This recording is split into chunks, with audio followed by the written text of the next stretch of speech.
Hello everyone, zero rupees marketing के इस नए लेसन में फिर से एक बार आपका स्वागत है।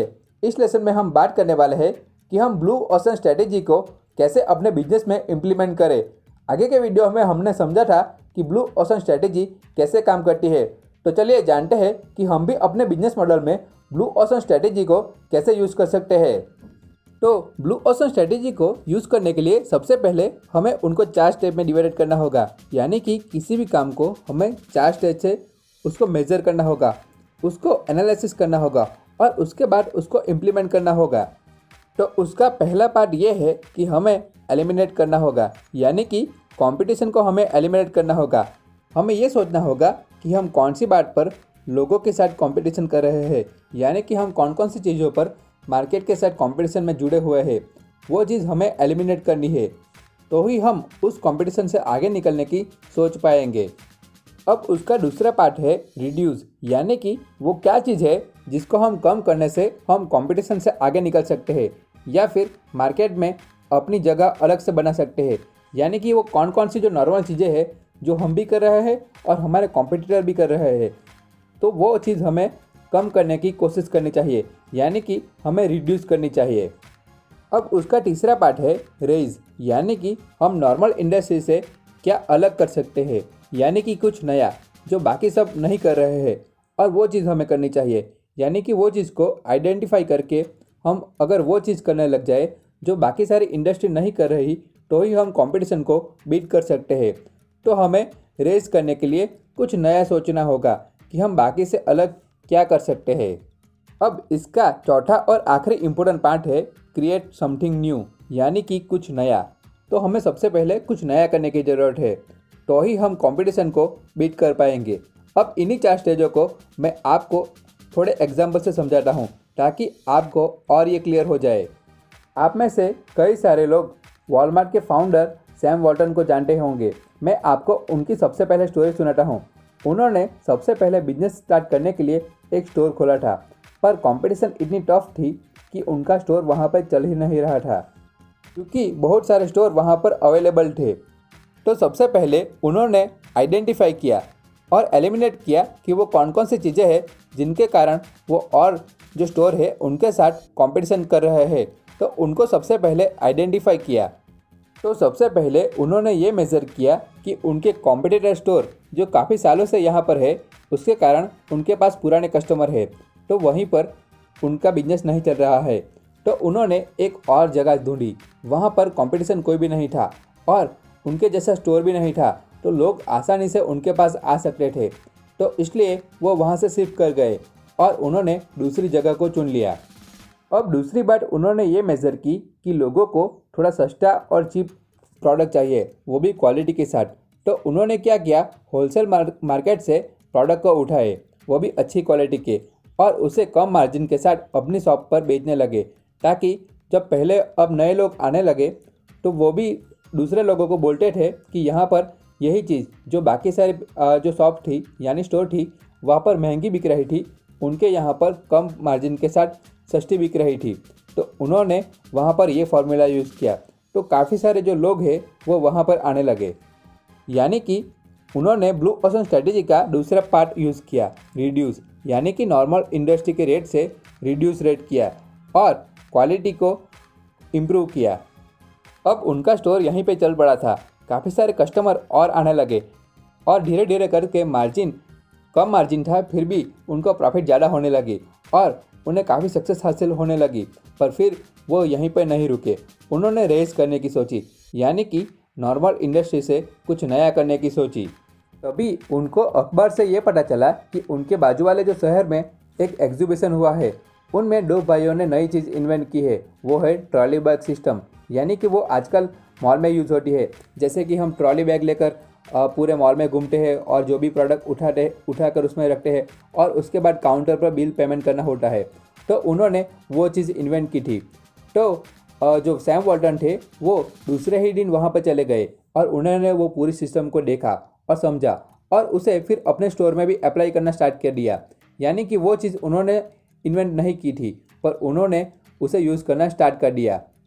तो उन्होंने जो नॉर्मल इंडस्ट्री थी तो उनसे थोड़ा हट के काम किया था वो आइडिया भले ही दूसरों का था, पर उन्होंने वो फिर अपने स्टोर पर भी इम्प्लीमेंट किया था, क्योंकि उनके जो एरिया थे उनमें वो चीज़ कोई भी यूज़ नहीं कर रहा था। तो ये एक यूनिक आइडिया था, यानी कि नॉर्मल इंडस्ट्री से हटके आइडिया था। तो उन्होंने ये भी अपने स्टोर में अप्लाई करना स्टार्ट कर दिया। अब चौथा और आखिरी पॉइंट वो है क्रिएट समथिंग न्यू, यानी कि कुछ नया और भी कुछ आगे का नया। तो उसमें उन्होंने फ्रेंचाइजी मॉडल को यूज़ किया और धीरे धीरे करके पूरे यूएसए में अपनी फ्रेंचाइजी डाल दी और वॉलमार्ट अमेरिका की सबसे बड़ी कंपनी बन गई जो उनकी फ्रेंचाइजी से प्रोडक्ट बिकते हैं। तो उन्होंने 4 चीज़ों का यूज़ करके, यानी कि ब्लू ओशन स्ट्रेटेजी का यूज़ करके अपने बिजनेस को यूएसए में नंबर 1 बनाया और वॉलमार्ट यूएसए की सबसे बड़ी कंपनी भी बन गई थी। तो उन्होंने भी इस तरह से ब्लू ओशन स्ट्रेटेजी को ही फॉलो अप किया था। अब और एक एग्जाम्पल जो हमारी इंडियन कंपनी का है, उससे ब्लू ओशन स्ट्रेटेजी को समझते हैं। तो वो इंडियन कंपनी है जियो। जियो ने भी ब्लू ओशन स्ट्रेटेजी का भरपूर यूज़ किया और अपने बिजनेस को काफ़ी तेज़ी से ग्रो अप किया। तो चलिए जानते हैं जियो ने ये कैसे किया। जैसे कि हमारा सबसे पहला पॉइंट, यानी कि एलिमिनेट। तो उन्होंने कंपटीशन को एलिमिनेट किया कि जो बाकी सारी कंपनियां थी, आइडिया, एयरटेल और वोडाफोन, वो अभी 2G और 3G में अपना कंपटीशन कर रही थी।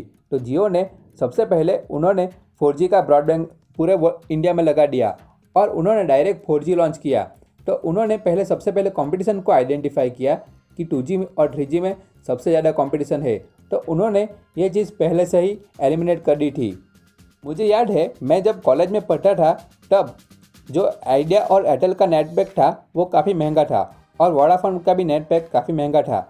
198 रुपीज़ में ओनली 2 GB नेट आता था, वो भी 1 महीने के लिए, यानी कि अभी तो 1 GB पर डे आ रहा है। तो सबसे पहले जियो ने उन चीज़ों को आइडेंटिफाई किया और पहले से ही 4G ला दी, और वो भी इतने कम प्राइस में कि लोग फिर उसे खरीदते ही गए और उन्होंने एक ही झटके में अपना मार्केट कैप को इंक्रीज कर दिया और आधा हिस्सा अपने मार्केट कैप में बना लिया। अब उस टाइम की बात करें तो तब कॉलिंग के रेट भी काफ़ी ज़्यादा थे और नेट के 2G और 3G के नेट के रेट काफ़ी ज़्यादा थे। तो उन्होंने 4G वो भी काफ़ी सस्ता कर दिया और कॉलिंग तो फ्री कर दी। तो उस टाइम पर उन्होंने दूसरा ही पॉइंट को यूज़ किया, यानी कि रिड्यूस, जो नॉर्मल इंडस्ट्री नहीं कर रही थी। तो उन्होंने रिड्यूस करके अपने कस्टमर बेस को आसानी से बढ़ा दिया और कोई कुछ भी नहीं कर पाया, क्योंकि उनके पास 2G और 3G के जो सिस्टम थे वो ही अवेलेबल थे। उनके पास 4G का सिस्टम अवेलेबल ही नहीं था। तो उन्होंने कंपटीशन से हट के काम किया और अपने मार्केट कैप को और भी बढ़ा दिया। अब तीसरा इम्पोर्टेंट पॉइंट है रेज, यानी कि इंडस्ट्री से कुछ नया करना। जैसे कि उन्होंने सबसे पहले जियो लाइफ के फ़ोन लॉन्च किए। वो काफ़ी सारे बजट के हिसाब से, यानी कि लोगों के बजट के हिसाब से फ़ोन लॉन्च किए थे। जैसे कि उनके स्मॉल फ़ोन भी थे जो नोकिया जैसे थे। उसके बाद उन्होंने एंड्रॉयड फ़ोन भी लॉन्च किए और वो भी काफ़ी कम प्राइस में, यानी कि 5,000 से प्राइस में उन्होंने जियो के मोबाइल फ़ोन भी लॉन्च किए लाइफ के। और उसके बाद उन्होंने माई जियो ऐप लॉन्च किया, जिसमें हम रिचार्ज भी कर सकते थे, ऑनलाइन टीवी भी देख सकते थे, टीवी सीरियल या फिर मूवी या फिर कोई भी चैनल को ऑनलाइन देख सकते थे। उसके बाद क्रिकेट भी देख सकते थे। तो उन्होंने मल्टीपल ऑप्शन पर काम किया और नॉर्मल इंडस्ट्री से कुछ हटके कर दिखाया और उन्होंने रेज किया। अब चौथा और आखिरी पॉइंट जो है क्रिएट समथिंग न्यू, यानी कि मार्केट कंडीशन से और कुछ नया। जैसे कि अभी जियो मार्ट करके उन्होंने एक और सर्विस लॉन्च की है, जिसमें अमेज़न और फ्लिपकार्ट की तरह वो प्रोडक्ट भी बेचेंगे। तो उन्होंने और एक स्टेप आगे लिया, जैसे कि जियो मार्ट को ओपन किया और उनमें अब सारी चीज़ें होम डिलीवरी के साथ मिलने लगेगी। तो वो भी हम जियो की एप्लीकेशन के थ्रू ही कर पाएंगे। तो उन्होंने और भी काफ़ी आगे बढ़ चुके हैं। तो उन्होंने भी एक तरह से देखा जाए तो ब्लू ओशन स्ट्रेटेजी ही यूज़ की है। तो मेरे पास अभी और भी काफ़ी सारे ऑप्शन अवेलेबल है, यानी कि काफ़ी और भी स्टोरी अवेलेबल है, पर हम इस वीडियो को यहीं पे क्लोज करते हैं। पर अब आपको भी ब्लू ओशन स्ट्रेटेजी को अपने बिजनेस में इम्प्लीमेंट करना चाहिए। तो सबसे पहले आपको एलिमिनेट करना चाहिए कि वो कौन सी चीज़ें हैं जिनके कारण आप लोगों से, यानी कि दूसरे जो शॉपकीपर है उनके साथ कंपटीशन कर रहे हैं। दूसरा पॉइंट, आपको वो कौन सी चीज़ रिड्यूस करनी चाहिए जो नॉर्मल इंडस्ट्री नहीं कर पा रही। तीसरा, आपको कुछ क्रिएट करना चाहिए, यानी कि नॉर्मल इंडस्ट्री से कुछ न्यू करना चाहिए, यानी कि रेस करना चाहिए। और चौथा, क्रिएट समथिंग न्यू, जो और कोई नहीं कर रहा, सिर्फ आप कर रहे हो अपने एरिया में या फिर अपने इंडस्ट्री में। तो वो चीज़ पर आपको फोकस करना चाहिए। तो ये 4 चीज़ों का यूज़ करके आप भी अपने बिजनेस में ब्लू ओशन स्ट्रैटेजी का आसानी से यूज़ कर सकते हैं। काफ़ी सारी मल्टीपल कंपनियां इस स्ट्रैटेजी को यूज़ करके बिलियन डॉलर कमा रही है। तो आप भी उसे यूज़ करके अपने बिजनेस को ग्रोथ दे सकते हो और कंपटीशन को हमेशा के लिए बीट कर सकते हो। तो इस लेसन में बस इतना ही, मिलते हैं अगले लेसन में। थैंक